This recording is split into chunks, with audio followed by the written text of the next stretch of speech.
Yo guys, what is going on? Insanity coming back at you today with the first ever video here on the channel for The Division 2. The gameplay reveal happened earlier today at the Xbox E3 media briefing and it completely took me by surprise.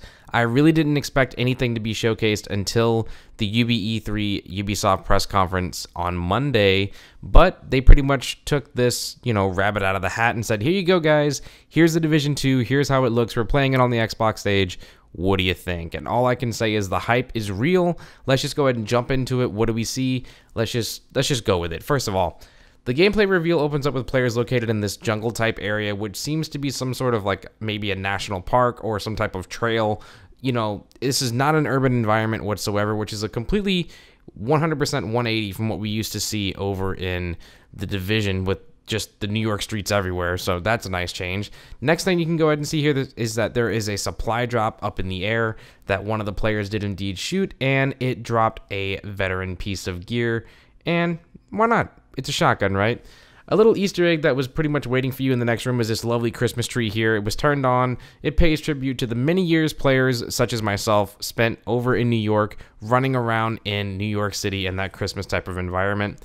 Long live the angry Grandpa Santa that I still play in the first game. This one's going to be taking place in the summertime, so it's going to be completely different to see no snow for sure. Next, we head on over to this courtyard type area where we see multiple people just kind of hanging out, using tents to take some refuge from the enemies that are roaming out in the streets. One of the players meets up with this community leader. You're given a new side mission, and you make your way out into the actual streets here. As you can see, we're dropping in right in front of the Capitol building. And, it's pretty cool to see one of the major landmarks here over in Washington, D.C. the moment that you drop in. But more important, let's go ahead and take a quick second because this is going to take a little bit of time. You're getting our first glimpse here of the map in The Division 2. So let's go ahead and go over this real quick. The first thing that I really wanted to go ahead and say is that this map has the look and feel that really reminds me of that first map that was showcased during the Division E3 reveal trailer, where it was all orange and you got to see the character standing there in the middle. It just has that full original OG feel that we didn't really get with the full map that we got in the full game, but it's kind of like it's transitioned over to what we get now in the Division 2, so I'm actually pretty excited about that. Other than that, let's go ahead and talk a little bit about what you see over here in the right-hand corner. You can see that the players in your party light up in blue, and you light up in your location as orange. That's pretty much what we've already had from the first game. We can see multiple landmarks lighting up on the map in blue, such as like the Capitol Hill, and you can also see the White House on the top left over there. There are a few others that are being showcased, but they're not labeled in any way. Maybe that's just to try and not give away anything story-wise. We'll have to wait and see what happens in future reveals. And in the top left-hand corner, there are multiple icons that are showing up, showcasing multiple things. And from what I can tell, the current one that's selected is really going to showcase the main story missions and things like that based on what's trying to be showcased and not really trying to give away too much at this time. If you skip on over two icons, you can kind of see that old school HVT icon. And next to that looks to be maybe the matchmaking icon. Maybe you can do it right there. You don't have to be at a base or anything like that, which is pretty nice. We don't want to have to do that. You should be able to matchmake whenever you want. And just to the right of that seems to be an icon that we've never really seen before. I mean, could this be the new way to maybe get to PvP in the game? Is the entire world the Dark Zone? I mean, I see no DZ on this map anywhere, so we'll have to wait and see how that is showcased. Maybe they're going to show that off tomorrow. I don't know. And it could just be a brand new addition of the game. Whatever these two knives are crossing each other, we'll have to wait and see. Alright, so moving on forward.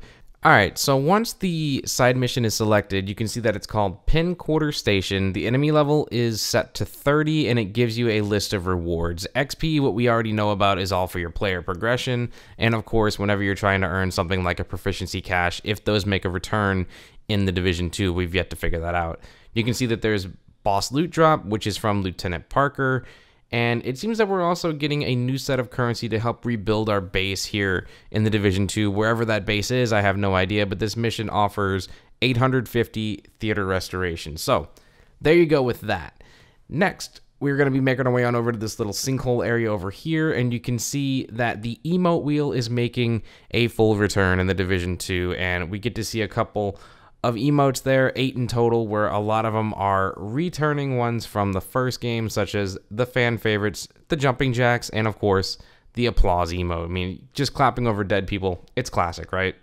Alright, so the next little thing I wanted to go ahead and point out to you guys is over here on the left-hand side of the screen, right under that player that's running up the hill, is you can see a nice little Grim Reaper there with a skull. Since this game was revealed on a Sunday, I'm pushing that out for Skull Sunday. That goes out to you, Terry, over at Redstorm, and of course, that means Graffiti is going to make a huge return in the Division 2. That's awesome. Now, before we start jumping into the full combat section of this, I wanted to talk to you guys a little bit about the HUD in the game and what you can currently see on the screen. Alright, so your current objective is located in the top left hand corner of the screen. You can see control point crash site is whatever meters away. The bottom right shows your current party with their current levels, their health, and the amount of armor they have on each character. It doesn't show them what perks or what type of abilities they're running, which I think is kind of a bummer. I wish that was something we can still see. And of course, the top right always continues to its regular tradition from the first game. It shows your current level, your XP bar, and how much further it needs to go for you to either level up or perhaps earn a proficiency cache, again, if those make a return in this game. Once your character's HUDs pop up, this is where some really interesting stuff shows up on the screen, because it's a little bit different than what we had over in the first game. The first thing I wanted to go ahead and point out is you're going to have these white bars. That's going to be your current armor and how much you have. Just below that, you're going to see the orange bar across that. That's your current health. Your ammo count is on the left, just like it was in the first game, and it seems grenades and medkits are on the bottom right. But if you take a look at that ammo counter, you're going to see a blue number. That's for your specialist weapon, whatever you decided to go ahead and try and pick for your current agent, and I'll go ahead and showcase that once we get on over to the inventory screen in a minute. But that is one of the most unique changes to your agent in the Division 2. The other thing I wanted to go ahead and point out is you can see that we also have these skills in the top right, where we can see the Seeker Mine in one of them, and something that I really can't make out. Hopefully we get some more info on that in the future. Alright guys, so the next thing I wanted to go ahead and talk to you about is the brand new character inventory and menu screens that we currently have being showcased right here. First thing on the top left, you can see that we have a brand new social section. Everyone pretty much believes that this is going to be a brand new clan setup for the Division 2. I welcome clans in the game. I think that's absolutely great and awesome. I hope it exists. As you can see, for demonstration purposes, this one is using the ETF, the Elite Task Force. I'm glad and proud to be a part of that program, and I really hope that it continues further into the Division 2. And I would love to continue giving my feedback on things, so we'll have to see where things go with that. Below that, you can see we have the news in the Ubisoft Club section, so you can go ahead and redeem your Ubisoft Club rewards and so on and so forth. In the middle, you can see your actual character, and progression is to the right. So I'm assuming progression on the right is going to be like missions completed, your stats, and of course commendations and things like that. Once the character selection is open, this is where things get crazy, because there's so much stuff in here that you can really try and take a look at.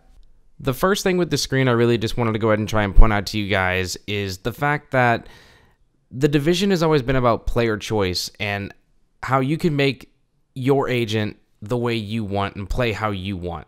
There's been gear sets, there's been Rogue 29, there's been high-ends, there's been Hexo, there's been exotic builds, there's been so many ways to try and make the agent yours to play how you want, that I really think it's going to be stepped up even higher in the Division 2 than we've ever seen before. It's going to get more complex, it's going to become more RPG, and I'm okay with that. I think that is great. I want more depth, and I want to see skill trees. I want to see some really cool, interesting stuff to have this game have longevity. So, with that being said, it just looks like your specialist type weapon is going to be located in the top section, which is totally cool. You're going to see that you have 3 weapon slots, 6 gear slots, 3 skill slots, a contaminated slot, a cache slot, and the final slot, which is unknown at this time. That wasn't in the first game. I have no clue what the heck that is. Now, the next thing that we can see at the bottom here is something that the first game was missing for a very, very long time. Loadouts is in the game. It's going to be there at launch, and it is a highly requested feature, and it's something that is here to stay, so thank goodness for that. Now, the next piece that you may be able to go ahead and see is that each of the gear set items, the knee pads, the gloves, the holster, backpack, chest piece, whatever, they all have gear set items, What are these gear set icons? What are they? Are we going to learn about them during the next reveal? Or is it something that we're going to learn more about down the line? Or is it just random faction pieces that you picked up while trying to make your agent better? Who knows? It kind of looks to me that the gloves may be the brand new Alpha Bridge logo. Who knows? We'll have to wait and see as time goes on. It looks like also the vanity section for your character can be accessed in the top right by tabbing over to the left. And if you tab on over to the right, there's two other sections that are pretty much currently unknown at this time. We'll have to figure out more as we get deeper into the inventory and menu system over time. Next, we're going to be heading on over to the weapons menu, which is actually really exciting. There's a lot of fan favorites showing up in here, such as like the Vector and the Lightweight M4, but what's really interesting is whenever he's hovering over the M1A, the sniper, you can see that in the stats here, there is a damage drop-off at a certain distance, which is actually really interesting because it's going to make sniping a lot more complicated, much more fun, and it's going to make it so that those who are really good snipers are the ones that are really going to try and put these weapons to the test. So it's going to be really interesting to see how that works in PvP as well. The other thing I wanted to go ahead and point out to you guys is if you take a look here at each of the weapons listed on their individual panels, you can see that there is a specific perk located on the right-hand side under the level that the weapon is. So level 30 perk, level 30 perk, and that goes all the way down. With that being said, I just wanted to go ahead and go over each one of these with you guys so you can kind of know exactly what you can expect and also have a first glimpse at what some of the perks are in the game. Like on the M1A, you can see the perk listed on this weapon is called Pyromaniac, and for this one, damage done to targets on fire is increased by 15%, requires plus 10 weapon damage. So again, you're going to have to try and make sure that you're balancing your character accordingly with all the different type of attributes to ensure that you get the talents that you want to proc. Next, over on the Lightweight M4, it's using a perk called Loaded for Bear. Reloading from empty increases weapon damage by 20% for 5 seconds. Next, heading on over to the shotgun, the military M133, it's using a perk called Close and Personal. Kills while close, double the next shot damage. So there's going to be a lot of different things here, especially if the high-end weapons and exotics and so on don't offer more than one perk. That would be a humongous change to the game, and it would really make it so that you have to be extremely selective, not only with your weapons, but with the perks that you want to use, depending on if you're doing PvE or PvP. Alright, so now that we're actually getting to the actual combat portion of this entire gameplay reveal, I wanted to go ahead and talk a little bit about the weapon of choice. It seems like the Lightweight M4 is still going to be somewhat decent based on the fact that he's actually using it in not only this gameplay demo, but it seems pretty stable, and of course, he gets a nice little kill, a weak point kill, which is actually really, really awesome. So with that being said, let's go ahead and talk a little bit about the enemies that we see. We see the red bars, we see some veterans, and of course we also see the big juggernaut dude running around who looks like an elite, or it just could be a boss. It doesn't actually say a name or anything like that. I'm sure if there was a name for it, it would be kept secret. We'll have to wait and see. Unless this is just part one of a mission, I do not know. The main portion I wanted to go ahead and talk a little bit about is what we just saw there. We saw a seeker mine that was going through the water. That's freaking amazing. It's going to go through terrain. I think that's great and wonderful. Just there, that person got stuck by some weird liquidy stuff that got shot at his feet. He could no longer move, so I had to free him by shooting at his feet. After doing some guerrilla warfare type tactics, it looks like trying to be in cover is going to be extremely useful. Hopefully way more than it was in the original game, because as we all know, the 1 to 30 experience was all about using cover. In the end game, not so much. Now, we're going to try and focus a little bit on the actual juggernaut here. As you can see, he doesn't have a typical type of armor. He's got a ton of armor on him as we speak. He's got some weird white stripes covering up his health bar that, like I said, it's not the traditional bars for an armor on an elite enemy. He's got a nice weak point spot on his back, like a traditional heavy wood. Anything lighting up in red is usually a nice little addition that you can try and use that. But also on this character, it looks like you can try and shoot the armor off of the character, which is something that they do here. And it seems that he reacts based on your shots. He took a shotgun to the knee, he fell down, and then a shotgun to the face. Our flare guns are going off. Does that mean that this is going to be a PvE, PvP type of game where it's going to mold the two together to a PvEVP experience? I have no idea.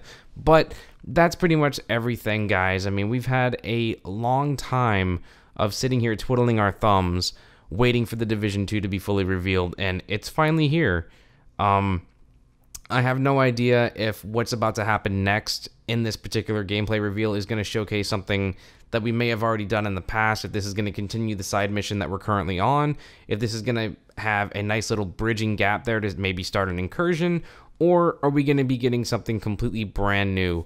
4-man squads, the Division is out in next year, spring, March 15th, 2019. Get your pre-orders in as soon as you possibly can, because I'm sure there'll be a collector's edition with a watch or something cool. I'm Insanity. Like if you haven't, sub if you're new, and I'll see you in the next one.